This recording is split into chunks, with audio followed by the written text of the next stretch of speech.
వారికి తోచినటువంటి సహాయాన్ని వాళ్ళ వస్తువు రూపంలో ముఖ్యంగా 5,000 పులిహోర ప్యాకెట్లు మరియు 5,000 తెలుగు ప్యాకెట్లు మరియు వాటర్ బాటిల్ కూడా సరఫరా చేస్తున్నారు అని వీరందరికీ కూడా మా యొక్క మైనారిటీ వెల్ఫేర్ శాఖ తరఫున మరియు కలెక్టర్ గారి తరఫున నేను ధన్యవాదాలు తెలుపుకున్నాను. ఈరోజు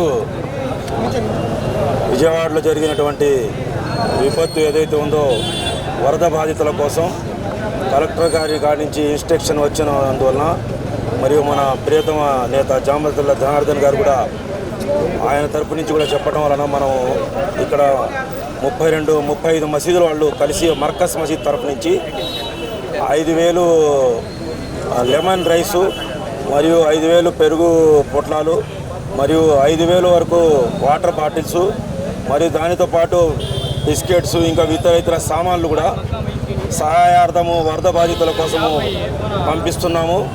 అల్లా వాళ్ళని అక్కడ బాధపడుతున్న వాళ్ళని అల్లా రక్షించుగాక. అందుకోసం అందరూ దువా చేయండి. రెండో విషయం ఏంటంటే ప్రతి ముస్లిం ఈ విషయంలో ముందు ఉండి మన ఎవరైతే ఉన్నారో అక్కడ నష్టంలో వాళ్ళందరినీ ఆదుకోవాలని కోరుకుంటున్నాము. అందరికీ నమస్కారం అండి. ప్రకృతికి మనిషికి మధ్య సమతుల్యత లోపించడం వల్ల క్లౌడ్ బరెస్టింగ్ అనే పదాన్ని మనం తరచుగా వింటున్నాం. క్లౌడ్ బరెస్టింగ్ అంటే ఒకే రోజు దాదాపు 40 సెంటీమీటర్ల నుంచి 70 సెంటీమీటర్లు ఒక 2-3 గంటల్లోనే కురవటం. అది ఈరోజు ఈ నెల ఆగస్టు 30-31 తేదీలో విజయవాడలో ఒకే రోజు అంటే 31 తేదీ ఒకే రోజు దాదాపు 2 గంటల్లోనే 40 సెంటీమీటర్ల పైగా వర్షం కురిసింది.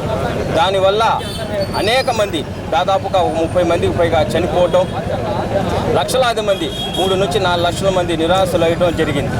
దానికి తక్షణమే స్పందించి మన ప్రియతమ ముఖ్యమంత్రి గారు నారా చంద్రబాబు నాయుడు గారు రంగంలోకి వచ్చి అనేక విధాలుగా ఏదైతే అవసరమైన అవసరాలన్నీ దానికి సంబంధించిన సహాయక చర్యలను చేపట్టడం జరిగింది.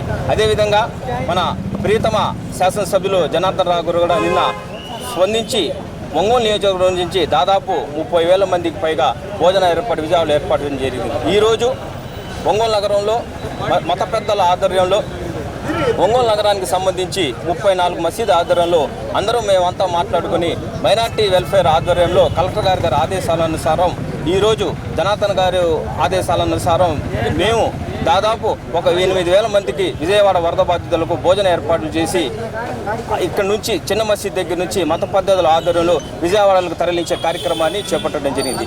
ఈరోజు ఎమ్మెల్యే గారు రావాల్సింది, ఎమ్మెల్యే గారు మత పెద్దలతో కూడా మాట్లాడటం జరిగింది. వారు అత్యవసర పని మీద చెన్నై వెళ్ళటం వల్ల రాలేకపోయారు. లేకపోతే ఈ కార్యక్రమానికి హాజరవుతారని చెప్పడం జరిగింది. ప్రార్థించే పెదవుల కన్నా సహాయం చేసే చేతులు గొప్పవి. ఈ విధంగా వెంటనే స్పందించి దాదాపు 7,000 మందికి భోజనం ఏర్పాటు చేసినటువంటి మత పెద్దలకు హృదయపూర్వక ధన్యవాదాలు తెలుపుతూ ఏ విపత్తు అయినా ముస్లిం సోదరులు తమ వంతు పాత్ర పోషిస్తారని తెలియజేస్తూ దీనికి సహకరించిన మైనార్టీ వెల్ఫేర్ అధికారికి హృదయపూర్వక ధన్యవాదాలు తెలుపుకుంటూ అదేవిధంగా కృతజ్ఞతలు తెలుపుకుంటూ సెలవు తీసుకుంటున్నాం.